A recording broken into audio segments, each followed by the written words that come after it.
You're listening to the official Minnesota Wild podcast, presented by Acrisure.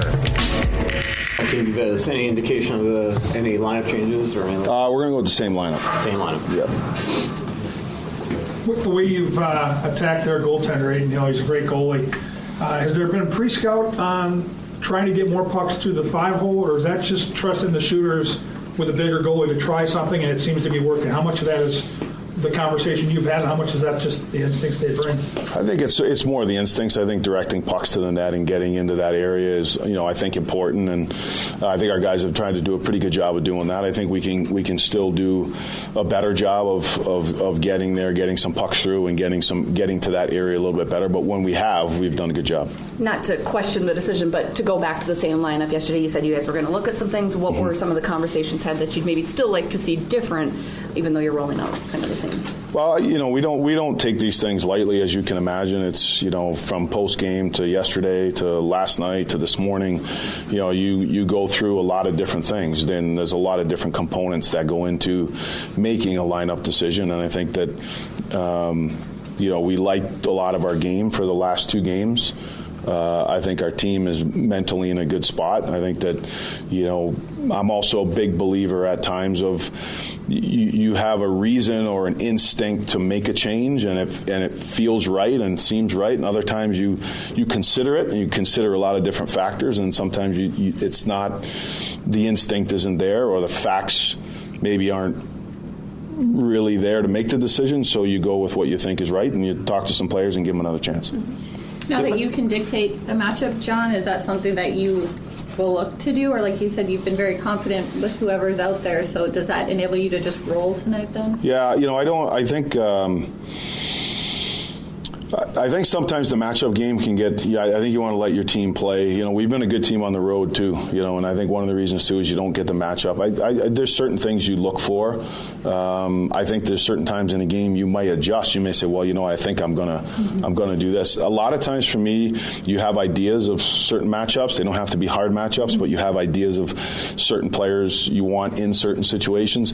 Sometimes it works in the game and you're like, great, but I could come to you and say, hey, I'm going to do this match, and all of a sudden that line's it doesn't work, and then you make an adjustment. So to me, I feel like we've gone into the series, we've let our guys play, we've played the way we need to play, confident in our group, and if certain things work out in the game, then they work out. If not, we'll adjust. In some cases, is it more important to have the right D pair out there versus like the forward lines, in your experience of like you'd rather have these guys out there versus? So, yeah, sometimes it could be a D pair. Sometimes you do want a line as well. But I think it usually rolls better when you feel like you can play a couple lines against a certain person, and then or people or a couple of D pairs against it, so your team can play, and you're not getting so caught up in a matchup game versus understanding here's some things that we want, and then you see how it plays out. How much has Eriksson Ek had an impact on this series? He only played them once in the regular season, and it really felt like the other night at first Cassidy didn't care about getting Eichel's line away from him, and then it looked like he was trying everything possible. Yeah, Eki's been he's been very good in this series. He's a playoff style player. I think he's got the way that he's playing at the top of his game. He's skating really well. I think his puck execution is strong. He's been good in the face-off circle, and then he plays his normal game. Like, he's a tough guy to play against on both sides of the puck, and he's bringing that at a high level. With all of the resources available to coaches now, with video and statistics and analysis and all of that, do you have to almost guard against overanalyzing sometimes and just, like you say, rolling it and seeing how guys do? Yes, for sure. I think it's even, in between games is, you need to make sure that, and a lot of times it comes from experience, of learning, like no different than the matchups, and thinking like, okay, we're home and we can do all this now. And I think that there needs to be a focus, but also I think a freeness and some instincts, and you take information in and something really makes sense to do and you feel it's right, but when you talk around the room and it's like, well, we could, or maybe it should, and you start to debate it, then it's probably it's not there, right? And that's, I think, from experience. And to me, it's you have to do do the work and you have to do the research, but you also have to make sure your players, I think when you're making decisions of what to show, what not to show from a tactical standpoint, what to let them go a little bit, matchups, line decisions, you I think as the coach and coaches and the management, you obsess over it. Then I think you got to take a deep breath and understand how you make decisions for the right reasons, and you just keep it simple. On that subject, like, it's only been 2 games, but the second line, analytically, they've been giving up a lot of chances. Is there anything that you see there, or anything to react to, or do you just look at it, it's like 2 games and let's see if they can fix their ill? Yeah, exactly. I think 2 games, but they also scored too, right? Yeah. So it's and they had they had the brunt of the Eichel matchup, and I think sometimes it's.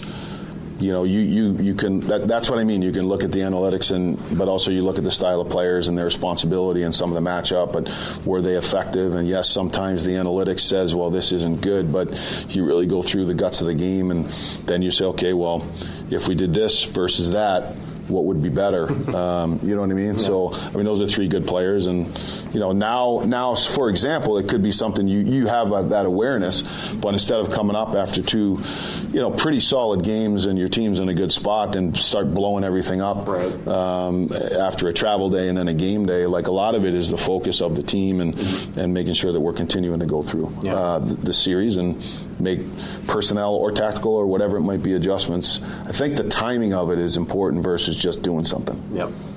Suffice to say, excited to get back home in front of the crowd and bring it to St. Paul. Yeah, it'd be nice. Yeah, it'd be great. I've heard. I haven't been here for a playoff game, so it's been. It'll be exciting, and I think every building. Our building in the regular season is great, but I know in my experiences, every building you go into in the playoffs is a notch above. So excited for it.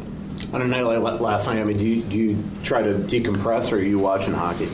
No, I watched the games. Yeah. Not late, but I watched the first game and then watched the beginning of the Dallas-Colorado game.